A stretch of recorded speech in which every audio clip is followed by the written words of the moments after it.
Final Fantasy XIV is regarded as one of the greatest MMORPGs of all time. As an avid MMO player, but someone who's never really been a Final Fantasy fanboy, I had to figure out if this was really the case. I decided to spend a good chunk of time doing a deep dive into Final Fantasy XIV and figure out if it really was one of the best MMOs ever created. As we look into this game, there are multiple things we're going to be looking at. We will look at graphics, user interface, classes, overworld content, solo content, group content, story, and accessibility. For the accessibility part of this review, I want to look at it from a perspective of a baby MMO player. If I had never played an MMO, how accessible is Final Fantasy XIV to that type of player?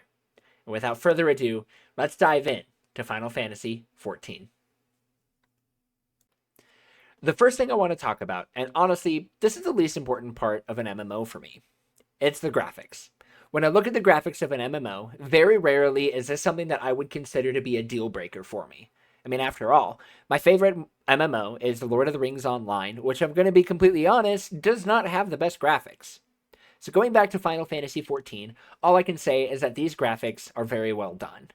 I will probably say this a lot, but this game felt like it was a seamless addition to the Final Fantasy series. For the few Final Fantasy games that I have played and seen, this felt like it fit right in and was exactly what I should be expecting when playing a Final Fantasy game. On top of that, all of the animations and effects were a beautiful fit into the setting and what I was expecting to see in the various areas of the game. They were flashy, but not too crazy. The mobs all felt like they were well placed, with not too many weird animations in them. There were also not a lot of moments where enemies or NPCs were acting really weird or clipping through walls or other geometry. I think the strangest thing that I had was a moment where I ran into a table randomly, but it was not a big deal. Overall, I would give the graphics a big thumbs up. The next thing that I want to look at is the user interface. Now, I'll admit it, I am not the biggest fan of it. This user interface, out of all of the user interfaces that I have played in an MMO, was probably my least favorite. The menus were very weird to navigate, and overall it felt like I was navigating menus from the first Final Fantasy VII, which is one of the reasons why I haven't finished the original Final Fantasy VII. They were not the easiest thing to navigate, and as time went on, I barely got used to the menus. At first, I thought I was maybe getting the hang of the UI and that it wasn't going to be too difficult. But then I took a period of time to go away from the game as life got a little bit busy. And when I came back, it got completely lost again. And that made it really difficult for me to stick with it, knowing that I would have to relearn the UI of the game. For me, I'll admit though, I am a little bit spoiled when it comes from MMOs. Mainly because of the MMO Star Wars: The Old Republic has one of the best user interfaces I've ever seen. It's clear, it makes a ton of sense as to what things are where and what things are better in terms of weapons and armor and what things aren't as good. And just overall, anybody who has never played an MMO before can jump into Star Wars: The Old Republic and have a decent understanding of the UI. When it came to Final Fantasy XIV, I felt like I was having to practically learn a whole new language in order to understand this UI, and I still didn't really get the hang of it. As much as I would love to say that I love the UI of this game and that every single part of this game was perfect, I can't say it at all. I didn't like the look of the menus, I didn't like the way that the map looked, but anyways, I don't want to continue beating a dead horse. The UI I have to give as a big thumbs down. Alright, so when looking at the classes for Final Fantasy XIV, which is the next thing that we're going to be diving into, things get a little weird. Final Fantasy XIV follows your typical Final Fantasy job system that we have seen throughout a lot of the different Final Fantasy games. This is one area where Final Fantasy XIV really shies away from other MMOs, and I think this is something that really works in the game's favor. For Final Fantasy XIV, rather than have your individual character level up and you pick your class that sticks with you, instead, your class or job levels up. This means that I could start as an archer and become a level 50 archer, but then later become a level 1 black mage and have to level myself up as an individual black mage. This is something that I think really works in the game's favor, because it completely removes the necessity for alternate characters. You can go in and you can create a character, level them up to max level, and if you really want to enjoy the level process again, you can just pick another class, switch up to that class, get a brand new storyline for that class, and continue to level it up. My only gripe with this, and it was something that I have to say did take away from the interest in the classes, but this is something that is more of a unique thing to Final Fantasy XIV is the way that they handle crafting. Rather than having individual crafting skills that you mess with, you get your own crafting job. So if you wanted to pick up leatherworking as a job, then that would become your crafting class, and then you would become a level 1 leather worker, and your entire UI and hotbars would change in order to fit that crafting set. Or I don't know exactly what words I want to use for it. But anyway, it made it where it was really kind of convoluted to figure out crafting, and so I didn't spend a ton of time doing it once I realized what I was going to be getting into. So when it comes to classes, I kind of have to give it like a weird, like sideways thumbs. Not necessarily like good, but I mean, it was good for your main sort of combat classes, but then it gets a big thumbs down for me in terms of crafting. The next thing I want to talk about is the overworld content within the game. When I talk about the overworld content, I'm talking about the things that don't take place in some form of an instance, whether that is a dungeon or a raid or different things like that. I'm talking about the main quest storylines, the different things that you can do in the various regions of the game, which I really have a ton of mixed feelings about, and I'm going to get into that as we kind of continue on. I don't spend a ton of time talking about a lot of the instance content, mainly because I didn't get to a high enough level to experience any raids. Because in my opinion, if you're going to have a really good MMO, it is going to be good from level 1 all the way up until your raids. Because if I'm a new player, I don't want to have to spend hundreds upon hundreds of hours grinding through so much different content to even get an opportunity to try to do a raid if I'm hating the hundreds of hours of content that are before me prior to the raids. Now, before I get into this a little bit more, I do need to take a little bit of time to give some shout outs to my friends, Dustin Plays Games and Sabrina Strats. They helped me to understand what was important and what was not important to do while I was leveling. Because while this does work in Final Fantasy XIV's favor, it also is kind of a gripe. When you are doing your leveling, there is so much stuff to do. There are quests everywhere, from the towns to out in the various regions to field events to field bosses. So many different things. Was so much fun to wander around and just kind of experience what everything in the overworld had to offer. And a lot of it was very beneficial for helping me to level up as well as get closer to progressing my main story. However, this is also where this becomes a huge problem. When looking at the different overworld things to do in Final Fantasy XIV, there was a ton of stuff that was absolutely pointless to do. In fact, I was even told to not do specific side quests because they weren't going to be worth your time in terms of the EXP. And so I would be spending a ton of time doing these side quests when I wouldn't be getting enough EXP to warrant continuing to dive into them. And I'm glad that I had my friends to tell me these things, because as a newer player, if this was somebody that was jumping into this game solo and maybe was the one checking out the game before bringing their friends in, you're going to find a ton of time invested into these pointless side quests that really don't lead you anywhere and don't give you a bunch of EXP to really make it worth to do. And that was something where I have to give a huge kind of gripe for this game. This is a big point for me that I really have to criticize Final Fantasy XIV on. Again, I understand that Final Fantasy XIV is one of the best MMOs out there, and I will probably receive backlash for this. But as a player who wants to go in, and the leveling process is some of the most fun that I have in an MMO, I don't want to have a ton of stuff that is not worth my time to do. And especially as somebody who has been recently diving into a completionist side of being an MMO player, I don't want to have to go and have all of these different quests that are on my map and do them and then not be able to like have them and then have them clogging up my map. I don't want to have to go through the map, have a ton of stuff that's clogging up my map, and a ton of things that are just making it more and more difficult to be able to get through the game in a completionist way that's still fun for me. And Final Fantasy XIV having a bunch of quests that are really not worth your time unless you're a completionist is a huge problem for me. And another thing that I do want to talk about in terms of the main story quests and just the progress that goes on there, it is so easy to be over-leveled. Throughout the majority of my time, all I really did was do my class-focused quests and focused on the main story quest line, or MSQ for short. And even with just focusing on those, I was horribly over-leveled for my MSQs, making them really easy to solo my way through. Now, while this isn't necessarily a bad thing, because if you're somebody who wants to jump into raiding and get there as soon as possible, being overleveled for your MSQs does help that out a lot. However, for somebody who wanted to be invested in the story is something that I really wanted the MSQs to have a little bit more challenge for and make it so that way I didn't just hop into the game and kind of let myself go brain dead while trying to go through the story. Again, that's something that if it wasn't for the friends that I had alongside with me, I probably would have not made it as far as I did into Final Fantasy XIV. A lot of my motivation for playing the game was trying to catch up so I could spend time with my friends. And it was something where I really just didn't have the motivation to keep grinding it out, knowing that I really was just doing a bunch of things that really was not overly interesting, as well as the story not sucking me in because I didn't really have any reason to be invested, because once I got into a specific fight, a fight that was considered to be high stakes, I was clearing in a couple of minutes and never had any issues with my health dropping low.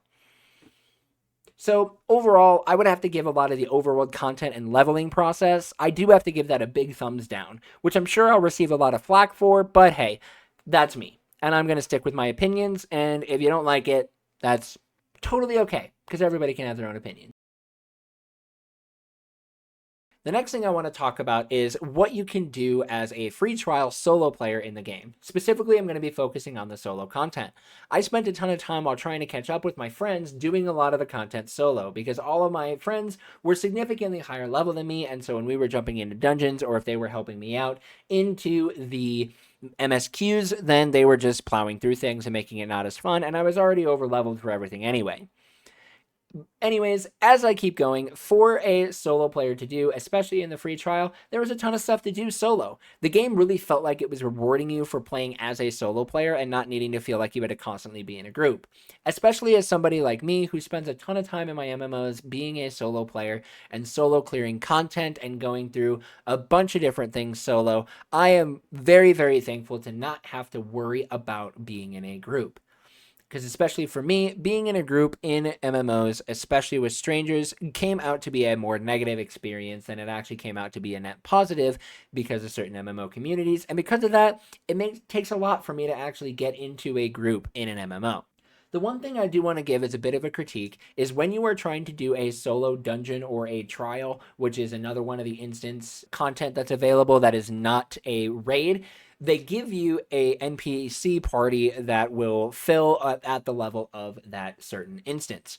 Now, the NPCs in those dungeons and trials didn't give me the feeling that I was playing with a group. I felt like I just had a bunch of NPCs, and it felt like I was trying to get through the game and trying to get through that content, but had people that I mostly just had to make sure that they were doing what they were supposed to be doing or following my lead, which thankfully the NPCs in those instances did follow me really well, but at the same time, they didn't really stick with me in a way that made me want to be invested in them as characters or just be invested in what was going on outside of just trying to clear those instances as quickly as possible.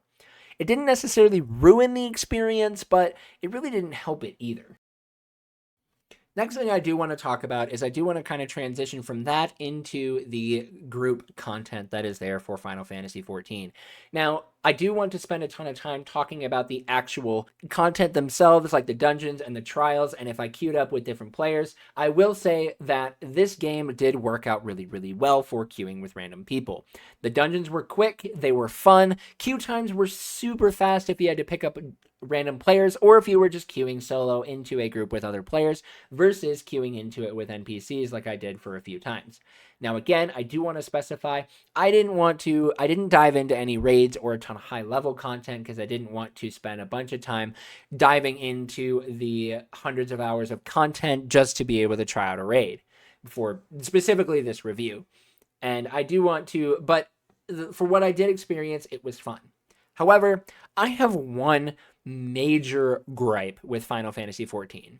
Okay, Final Fantasy XIV, Square Enix, whoever is doing this, what I want to ask is, why is it that as a free trial player, I cannot form a party with my friends? Why is that one of us has to pay for the subscription fee just for us to form a party? So if I'm going through overworld content and I'm wanting to do EXP sharing or wanting to do hunting logs together, something like that, one of us has to pay the subscription fee just to form a party. Otherwise, the game doesn't let you do it. That right there is a quit moment for me. Because if I've got a group of friends that are wanting to come in and are wanting to experience the game, are wanting to play it, try it out, see how it feels, nobody is going to want to pay the subscription fee just to be able to try out a game. That's one of the things that keeps me going to different MMOs is you can try out an MMO and try most of them out without having to pay a fee whatsoever. And then if you get invested into the game, then you can choose to subscribe later.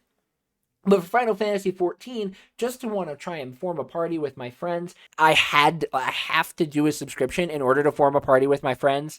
I'm sorry. That's something that's going to immediately make me want to quit the game. If it wasn't for the fact that I had a friend that was already a subscriber and was forming the party for us, I would have just been done right there. And that's something that I have to beg Square Enix to change so much of, because if you don't change that, you are not going to be able to get your players to stick around without having to spend that money. So the next thing I want to talk about is the story of the game.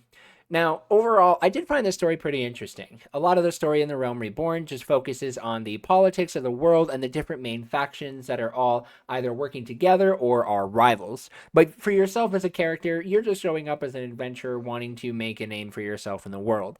And I found that to be pretty entertaining, at least for a little bit. Eventually, I did stop focusing on the story, though, because I wanted to get caught up with my friends, so I did spend a ton of time skipping the cutscenes. And I was told that the story does get better and better through the various expansions of the game, so if I do go back to play more, I'm excited to see where the story will go from there.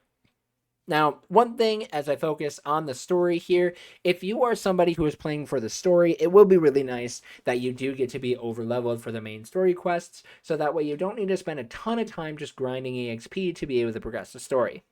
However, if you are somebody who wants the thing to be a little bit more of a challenge, focusing on the MSQ does make it a little bit not as interesting to get through the story because you're just so overpowered that a lot of times it just kind of becomes a little bit of a slow grind. But again, I feel like Final Fantasy XIV is one that as the game goes on, it gets better on the story. But for the most part, you're just going to be wanting to get to that high level content as quickly as possible. Maybe I'm wrong. I don't know. That's just the vibe that I was getting for the few hours that I was playing.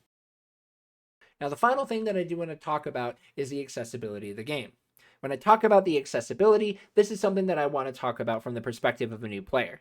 If I'm somebody who has never played an MMO before, and the first one that I pick up is Final Fantasy XIV, what is this game going to look like? Is it going to have good tutorials? Is it going to feel good for a new player?